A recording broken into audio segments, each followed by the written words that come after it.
So, I'm speaking in English. Surprise.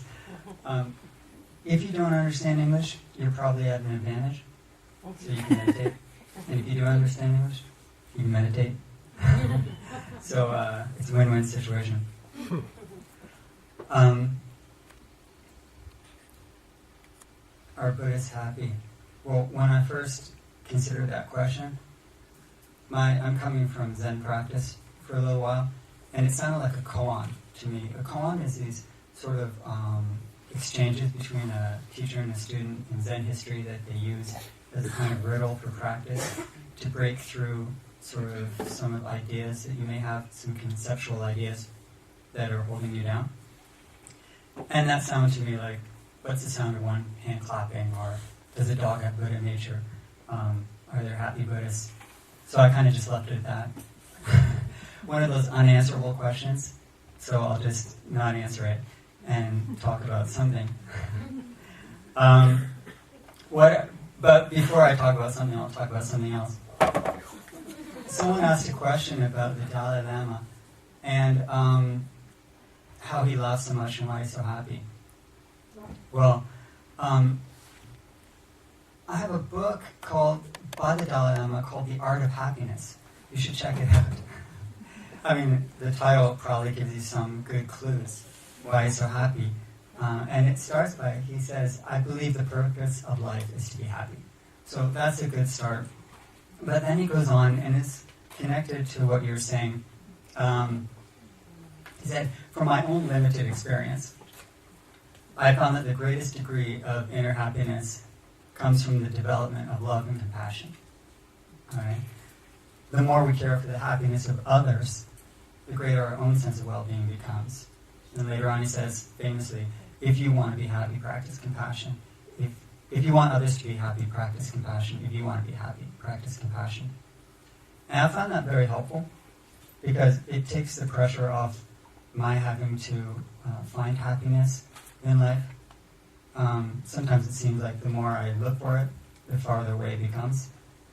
So if I stop worrying about it, and it seems he's pointing to the sense that the less you think about yourself, the happier you'll be.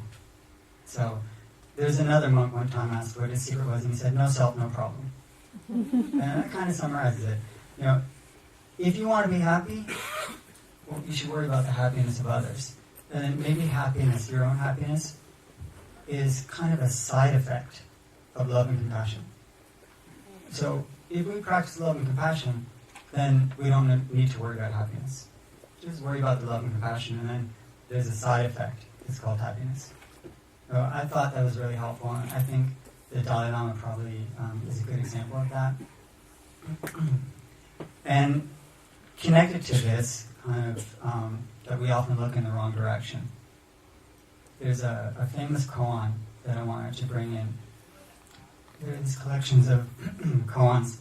They're collected around the year 1100. And it's called Everyday Mind. And there's a famous teacher named Joshu, and he asked his teacher, what is the way, the great way that we're following? And his teacher Nansen said, everyday mind is the way. Everyday mind, or ordinary mind, is the way. He didn't say happy mind, he said ordinary mind is the way. And then Joshu, of course, said what we would say, how do I get it? How do I get ordinary mind? And Nansen said, the more you pursue it, the more you'll be separated from it.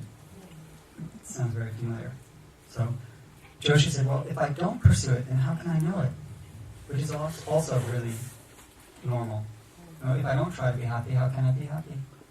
I mean, if I don't pursue the way, how will I get it? I mean, this is like a conversation happening today. And that's why sometimes the koans are really good sources for wisdom. Nansen says, the way is not about knowing, nor is it about not knowing. Knowing is an illusion, and not knowing is confusion. The way is vast, free, and boundless, like space. So where is there room in it for good and bad, right or wrong? I would add, happy aside. And Mumon, the person who collected the koans, he had a comment at the end of it, and he said, well, I doubt that Joshu reached the point that Nansen did. Joshu asked the question, and then it said after the exchange that he had an Enlightenment experience. And Moman said, I don't think Joshu realized what Nansen did. He needed another 30 years of practice. So there's something about the way that is never ending. And we can have experiences of happiness and joy and love and compassion, but there's something really important to accept with it, and that is a kind of Buddhist truth that's underlying all this discussion called impermanence. That all these experiences are going to be impermanent. So we can try to achieve things, and there's love and compassion, and happiness too, great happiness. But it's impermanent.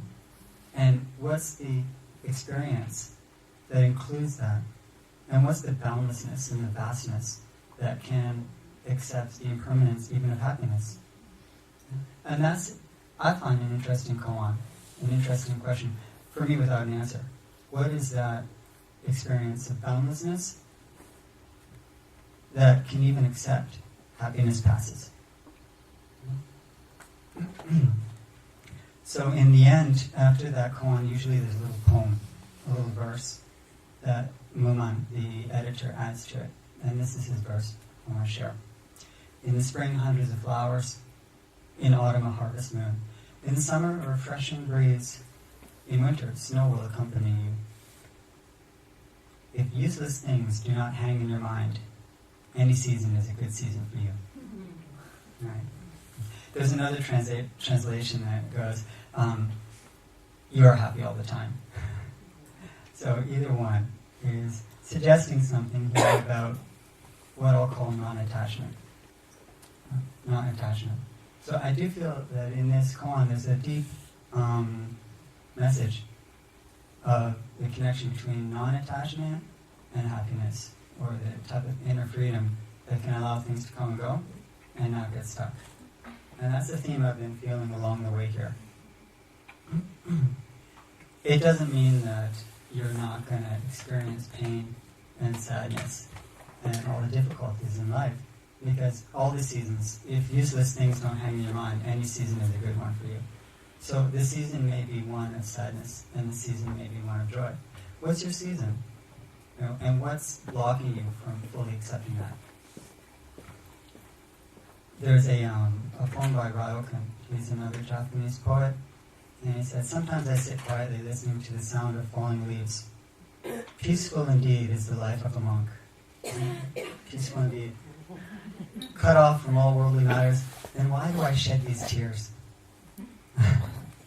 So you can be totally peaceful and cry and be totally sad. And actually, you know, Walt Whitman said, do I contradict myself? Yes, I do. I contradict myself. You know, I am vast, big enough for contradictions.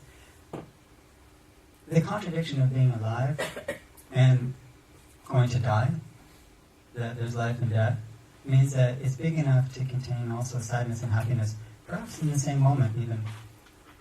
You know, Busan, another Japanese poet, he has a beautiful haiku.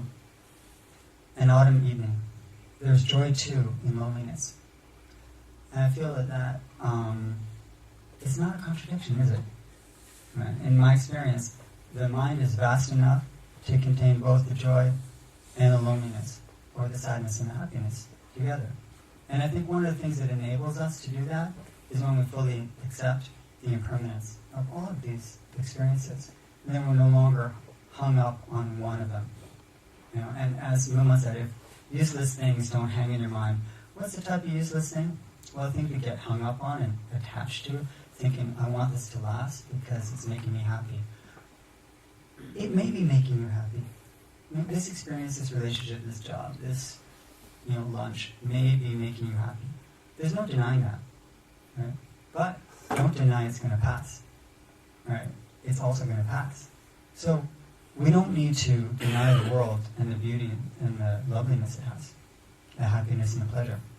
But there's something that we get stuck on, the hope that it'll stay, and the investment we put into it of thinking, okay, well, this makes me who I am. And then when it passes, what happens? Well, it's painful. So we can kind of really internalize the impermanence of all of these, and perhaps we also open to it being here fully. And that's not a contradiction. It's a paradox that something that fully is also passing and going to be fully gone. But that's the paradox of being alive, that we're fully alive and one day we're going to be dead. And that's not something in the future, that's happening right now. That life and death are happening all the time. So when we fully open our hearts to that, then there's the acceptance of life as it is and as it passes. You know, total being and total impermanence are not two separate things. There's one reality. And so I think if we open ourselves to that, then we can accept the happiness and the loneliness or the sadness as not contradicting each other.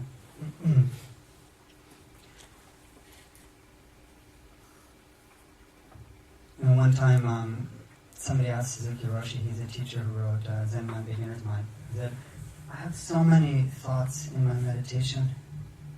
They're bothering me. It's blocking me from meditating. What should I do? He said, what's wrong with your thoughts? I mean, what's wrong with your thoughts? Again, if useless things don't hang in your mind, sometimes we label things as the source of suffering. Right? If it just is, this is just what's happening, then there's nothing wrong with it. Another time, somebody asked him, how are you, Suzuki Roshi? And he said, I'm okay. But the student wasn't satisfied. And she asked, well, you always say you're okay. Why are you always saying you're okay? I'm sure sometimes you have a good day and sometimes you have a bad day. Why are you always okay? He said, yeah, it's true. Sometimes, I have a bad day and it's okay. And sometimes I have a good day and it's also okay. Either way, it's okay. It doesn't mean that he's denying the bad day and that he wants the bad day to be good. But he's fully open to what is, that full acceptance. And the key to accepting it is knowing that it's going to pass. I know that sounds strange. But if we don't acknowledge that it's going to pass, and it's a bad day, then, oh my God, this bad day is going to stay forever, and I can't accept it. If you think it's going to be a permanent stay for you, then it's really hard to accept, because that's overwhelming.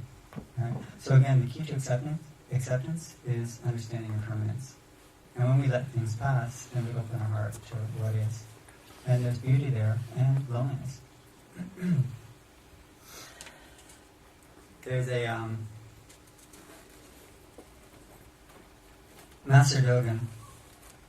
He talked about the great ease and joy in Zazen. That Zazen is meditation in Zen. Zazen, or meditation, is the Dharma gate, the gate of great ease and joy. And that upsets a lot of people when they read that passage, because what was said in the beginning of this thing, that sometimes when you meditate, the more you meditate, the more unhappy you are, or the more difficult it becomes, the more painful for sure. So how can it be the Dharma gate of great ease and joy? But he says later, do not think you will necessarily be aware of your own enlightenment. That's pretty interesting. There's something that we do cultivate, and we just heard about the discipline and cultivation that's needed. There's something that cultivates over time, the ability to be with reality as it is, and not always wish it were something else. And then there's a great ease of joy, even joy that can happen in the loneliness, even joy or ease that can happen with the difficulty and pain. But as we saw with Nansen and Joshu in the first koan, he practiced for 30 years after he had his first enlightenment, and he was a great master. We have to be a bit humble in our practice and realize, okay, after a few years, it's still really difficult. Keep going. Keep going. If useless things don't hang in your mind, every season is good one for you. The other day, I came back. I was just in Canada for a little bit. I'm from there. You don't go there in the winter unless you're from there. So, and of course, I have children, and if you go away, you have to bring presents. They're not yet happy Buddhists. So, my young son, who's like 3.5, he wanted a spaceship. And every time I talk to him on the phone, he'd say, did you get the spaceship yet? Did you go to the toy store and get the spaceship? It's 3.5. What do you want? I'll get it soon. And finally I get home, and he's all about the spaceship. That's it. I gave it to him. He's really happy. Oh, thank you. I love it. I looked at my watch. 15 minutes later. Next time you go to Canada, I want a different spaceship. 15 minutes. I thought it would last at least a couple of days, but no, it was 15 minutes. He's just like me. Yeah, your children end up being just like you. It's true. I'm much more advanced. It takes me half an hour. So, there's hope. There's hope to not have useless things enter your mind and stop you from experiencing the reality as it is. The boundlessness, the spaciousness. There's another koan that's well known, and there's this great master Vaso, and he was a big, strong man. At the end of his life, this koan was taken, and he was dying in the last hours of his life, and an attendant, a disciple, came to him and asked him, Master, how are you? And Master Vaso said, sun-faced Buddha, moon-faced Buddha. Sun-faced Buddha, moon-faced Buddha. Right? Of course he was in pain, and of course he was in great difficulty and suffering. Right? But, in addition to that suffering, there's Buddha. Right? In addition to the suffering. Enlightenment and suffering are not at odds. Don't contradict each other. Okay? So, but enlightenment and self do. If he was just thinking about himself and how he is individually experiencing it, then there's no vastness, boundlessness, there's no openness. But when he's open to a vast reality, and his mind is wide and free, then there's sun-faced Buddha, moon-faced Buddha. Sun, when the sun's up, it's nice and warm, great. Moon, okay? When it gets dark, also Buddha. But we have to understand what Buddha means. Buddha means awake. Buddha means awake. Buddha, when he was asked, what are you? Or who are you? He said, I'm awake. He didn't necessarily say, I'm happy. Maybe happiness was a side effect of his being awake. Okay? So, sun-faced Buddha, moon-faced Buddha, we want to simply try to be really awake and present with what is, and then explore, investigate, with also what Suzuki Roshi calls beginner's mind. The great question of what is this? What is this? What's happening? And it's connected to what Raz was saying with the koan of great doubt. One of the pillars of Zen is great doubt. And that great doubt is always that question of saying, what is this? I know it seems really difficult, and I know it seems like something I should hate, and it seems like something that is causing me pain. But let me just ask that question again. What is this, and what's happening now? You know, without previous ideas. And all these koans, the practice in Zen, is to allow us for a moment to drop the ideas of what we have about reality, and then we can just perceive without the filter of the self all the time. What do I mean by the filter of the self? I mean the constant judgment of what's good and bad, of what's right and wrong, of what I like and what I dislike. If for a moment I don't immediately put that label of like good for me or bad for me, then what's going on now? Even if it's a pain in my body or in my society, what's going on now? You know, what is this? That's the great doubt, is not accepting any answer you come up with. The koan, there's no answer to a koan. There's an experience of freedom. That's the response to the koan. There's no intellectual answer, because as soon as you come up with it, wrong answer. Why is it wrong? Because it doesn't apply anymore. It was the answer from a moment ago. But what's the answer to this moment? It's attention. The attention you can give to this moment. So,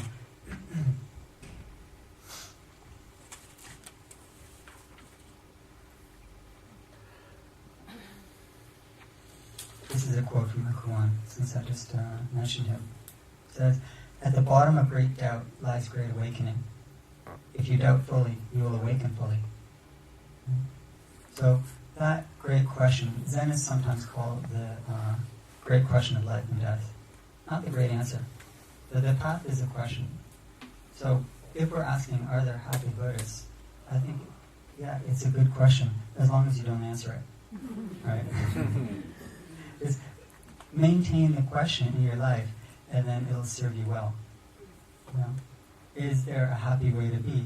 Is there a compassionate way to be? Is there a loving way to be? Is there an awake, aware, open, spacious way to be? You know? This is the question that can fuel our path.